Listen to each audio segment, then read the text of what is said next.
ராஜா கைய வச்சா அது ராங்கா பூரமாடா.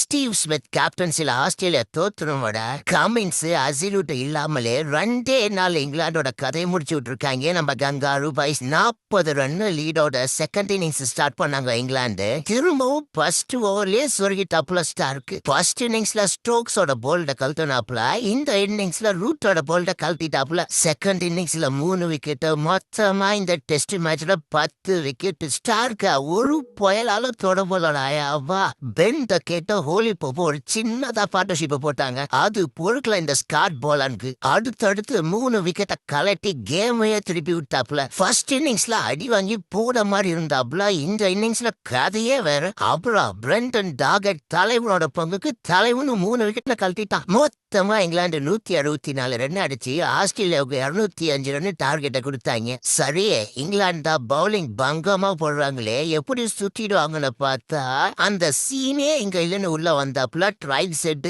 ஆஸ்திரேலியா ஒரு முடிவோட தான் ட்ரைவ் செட்டை உள்ள அமைச்சிருப்பாங்க போல. சும்மா வந்ததுல இருந்து கும்மா குத்துனா 4 6 16 4 அம்மா 148 ஸ்ட்ரைக் ரேட்டோ செஞ்சுரியா அப்பா.